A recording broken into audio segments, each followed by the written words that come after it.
통상 이제 주역하면은 64개를 순서대로 나열하기에 기초가 없는 상태에서 쭉 읽다 보면 지루해서 금세 나가 떨어지기 쉬운데 어떻게 해야 흥미롭게 공부에 맛을 들일 수 있을까요?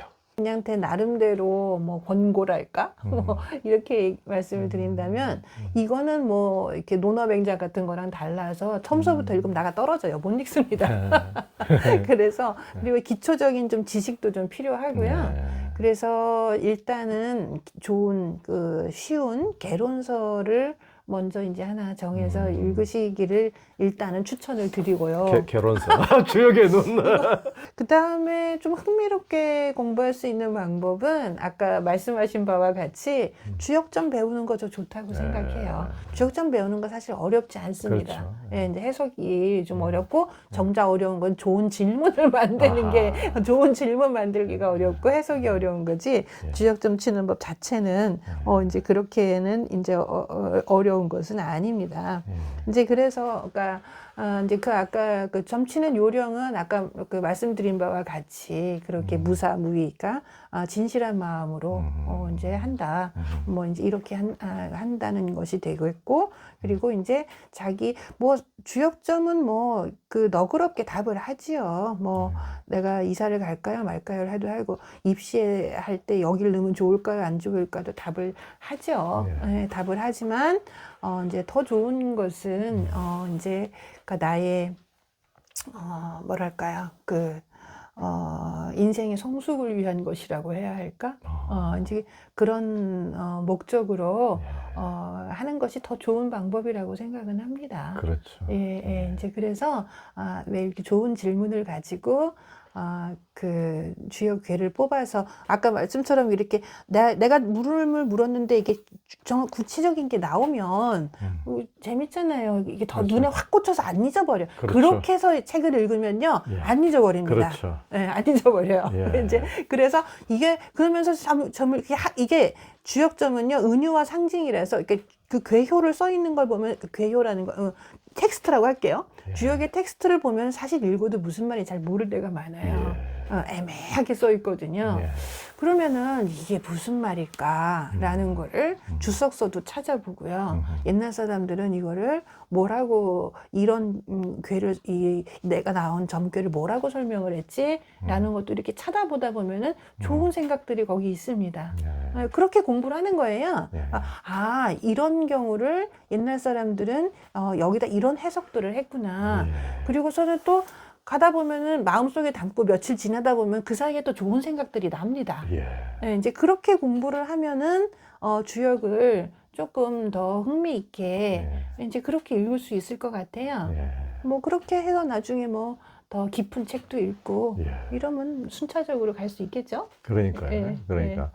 그러니까 주역에서 이렇게 괴나 효나 이제 상에서 이렇게 다 해석을 탁월한 해석을 해줬다 하더라도 본인이 이미 공자님도 뭐 40의 미혹이고 이렇게 했다지만 본인이 막 혹되고 욕망에 막 이렇게 또 세속사에 너무 막 정신이 산란하고 이런 상태에서는 그게 명확하게 가르쳐 줬다 하더라도 그게 눈에 들어오지 않고 공자님도 50이 돼야 1000명을 드디어 알게 됐다고 그러고 60이 되니까 이순 귀가 순해졌다 그러는데 이게 적어도 귀도 순해지고 해야 있는 그대로 보이는 거지. 얘는 자기 그 눈에 지금 덮개가 씌워가지고 그렇죠. 욕망의 덮개라든가 자기 고집이라든가 아집이라든가 편견의 눈에 씌었을 때는 이게 아무리 좋은 게 이게 있어도 그게 있는 그대로 고지고대로 보이지가 않는 거죠. 그러니까 이게 또 이제 어떤 자기가 더 겸허해지고 수양이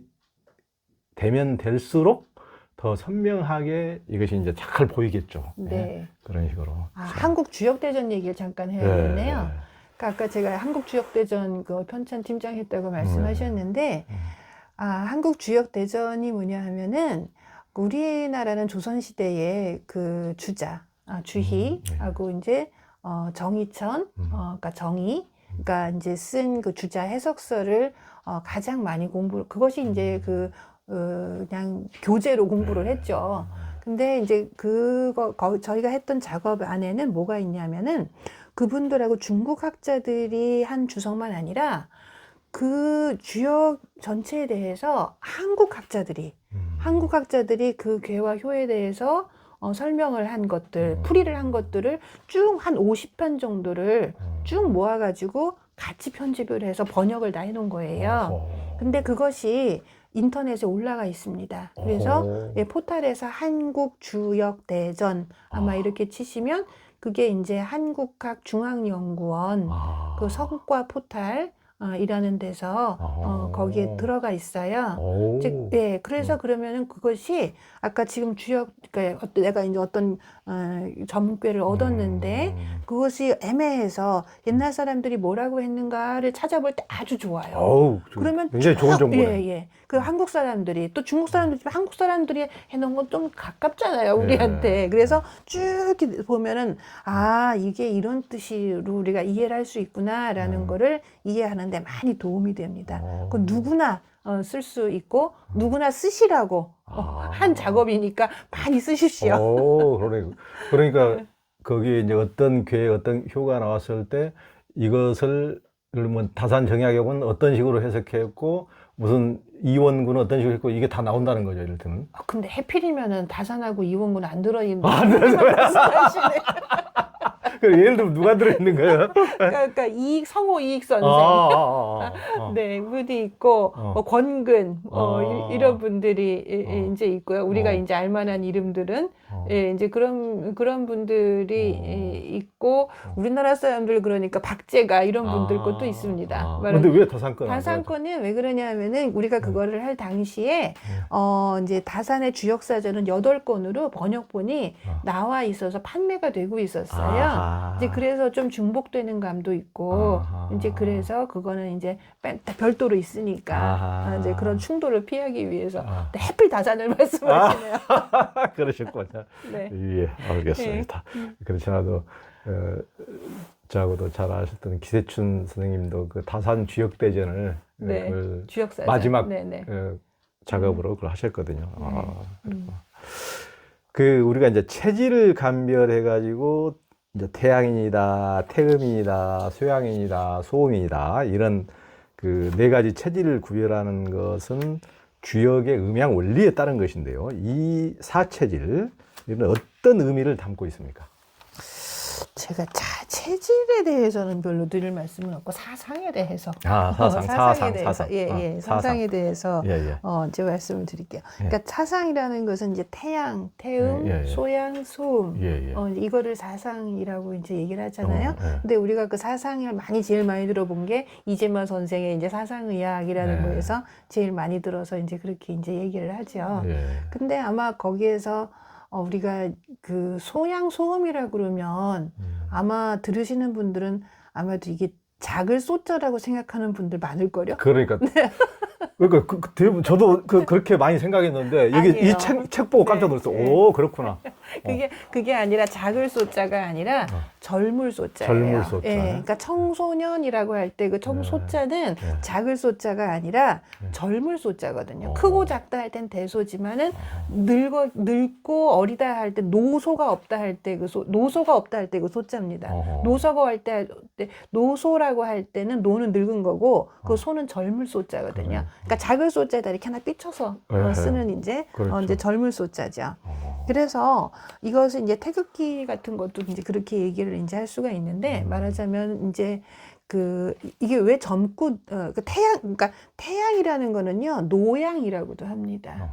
그러니까 노소의 개념으로 이야기를 해요. 그러니까 태라는 것은 크다라는 뜻인데 노라고 하면은요 늙었다라는 것이 가장 극성하다라는 뜻이기도 해요.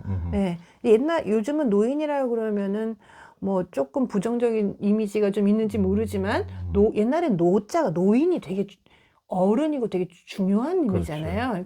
그러니까 노인이라고 하면은 이거는 어른이고 크신 분이거든요. 그래서 이게 이제 어떤 식으로 돌아가느냐 하면은 소양이다 그러면 아직 어린 양이기 때문에 네. 점점 더 자라야 돼요. 아하. 그래서 적은 양, 어린 양이 자라면 뭐가 되느냐? 태양, 노양이 됩니다. 그러면은 여기에 원리는 뭐냐면은 태양이 되고 나면은 그것이 극한에 이르렀기 때문에 그것이 이제 반대로 좀 뒤집어져요. 마치 하지라고 하면 우리가 낮이 가장 긴 때잖아요. 그 다음에는 어떻게 그게 양이 가득 찬 거거든요. 근데 그 다음이 되면은 그 양은 줄어들고 음은 조금씩 늘어나는 그런 개념이에요. 그러니까 태양이 되면은 그 다음에는 음으로 전환을 하는 겁니다. 조금씩. 그러니까 어떻게 되면 태양은 그 다음에 소음, 젊은 음으로, 어린 음으로 이렇게 변화합니다. 그 다음에 그 소음이 다시 젊은 음이, 어린 음이 자라나면은 다시 태음, 노음이 되는 거죠. 그리고 다시 노음은 다시 소양으로 이제 이렇게 해서 이렇게 순환을 하는 이제 그런 것이 이제 그 사상의 의미가 되고요. 태극기의 원리도 괴의 순환도 그런 식으로 설명을 할 수가 있어요. 네. 그렇죠.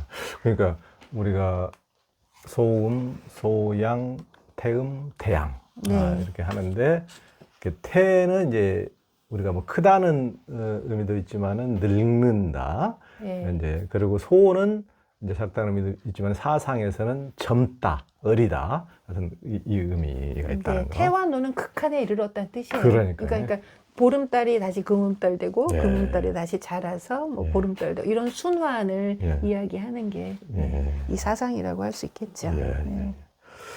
주역은 이제 상고시대 전설적인 왕인 복희가 괴를 그리고 주나라 때 문왕이 옥에 갇혀 있을 때 64개를 이제 산출했고 그 아들 문왕의 아들 주공이 괴마다 지닌 6가지 효, 6효의 효사를 넣었다고 하지 않습니까? 그 주나라 때 역이라고 해서 주역이라고 불리는데 공자는 그 주역을 가죽군이 3번이나 닳고 닳도록 읽었다고 하잖아요. 그래서 이제 위편삼절이라는 고사가 생겼죠. 위편삼절. 공자가 왜 그렇게 주역에 꽂혔을까요?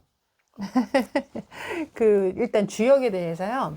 주역의 그 주자가 주나라 역이니까 주역도 맞아요. 네. 네, 그것도 맞는데 주자에는 두루두루라는 뜻도 네. 있어서요. 그러니까 네. 두루두루 역, 아하. 두루두루 통하는 역, 이제 이런 의미도 이제 있습니다. 네, 이제 그래서 이제 위편삼절 저도 옛날에 왜 가죽끈으로 책을 묶어 이랬는데 보니까 위가 이제 부드러운 가죽 위자더군요. 이제 그래서 옛날에 죽간이니까 그걸 부드러운 가죽으로 이렇게 묶은 거를 이제 이렇게 읽었다. 이제 이런 뜻으로 나중에 알고 보니 이제 이렇게 됩니다. 근데 그 공자에 의해서, 그러니까 공자가 이 역학사에서 이제 중요한 거는 요즘에는 고고학이 많이 발굴돼서 뭐 좀 여러 가지 다른 이견도 많이 있기는 해요. 전통적인 견해와 달리.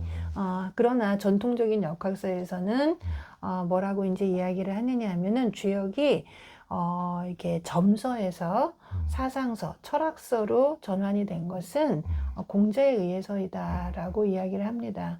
네, 그래서 그러니까 그냥 주역의 이제 이건 주역의 이제 구조를 좀 알아야 되는 문제이기는 한데 주역의 이제 괴와 효는 점사들이죠.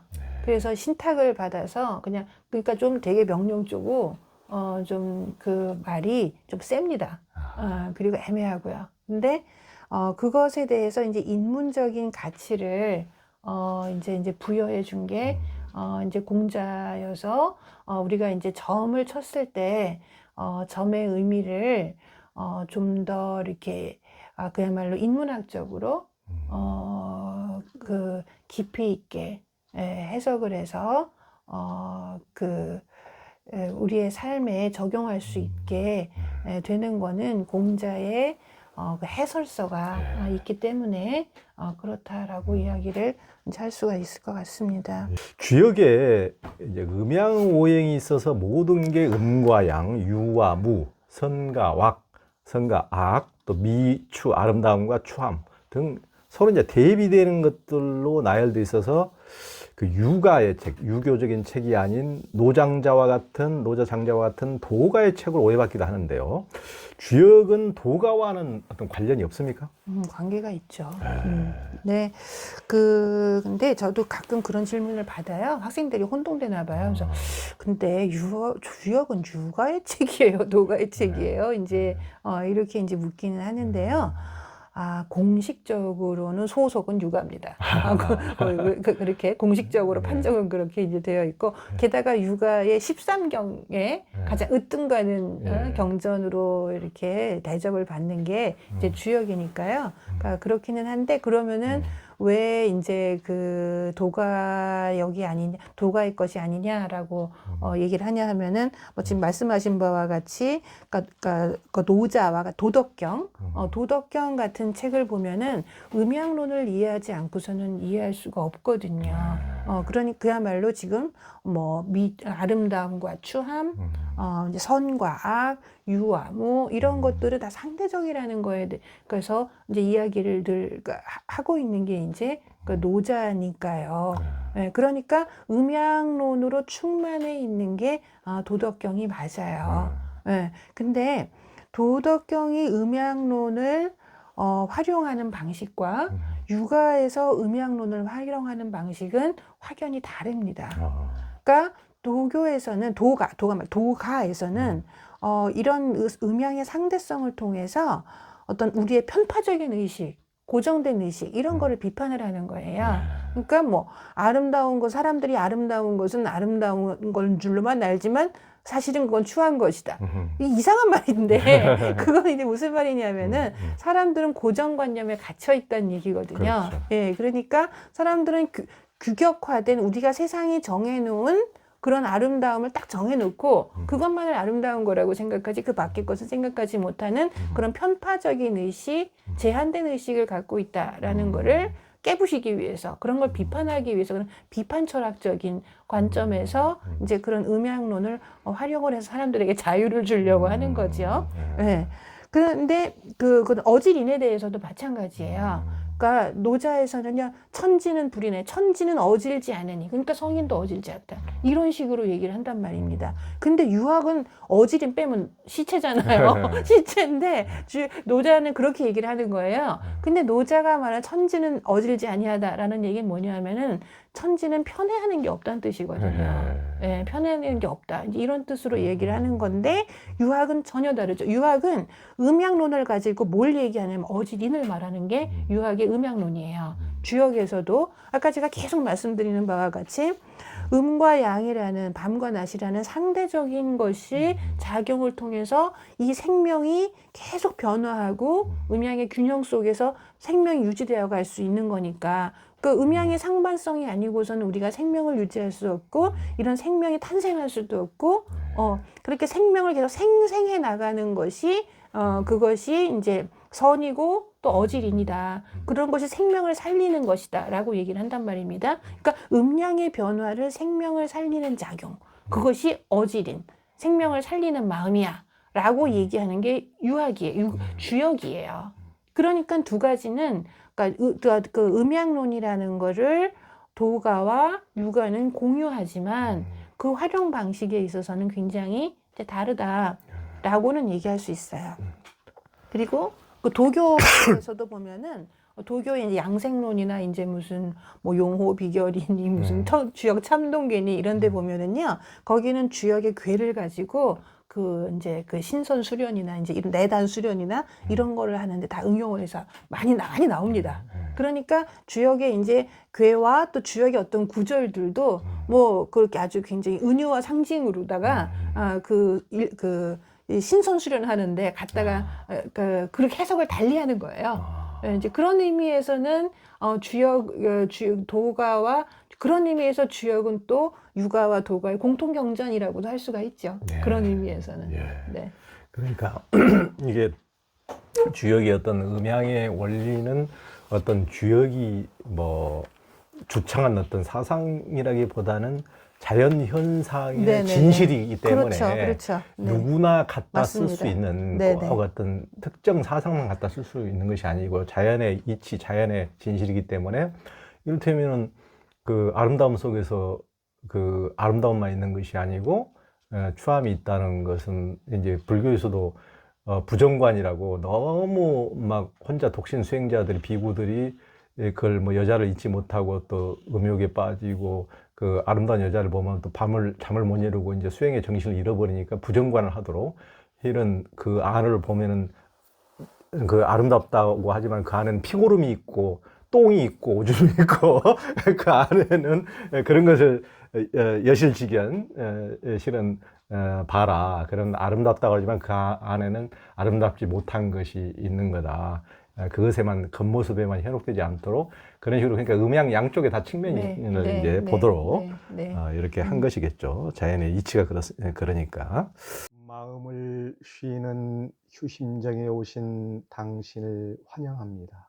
두려움과 불안, 화, 우울, 외로움의 한 생각을 쉬어버리니 사랑과 기쁨이 가득합니다. 평화로운 생각과 언행으로 자신과 세상을 이롭고 밝게 만드시는 당신을 존경하고 축복하고 찬탄합니다.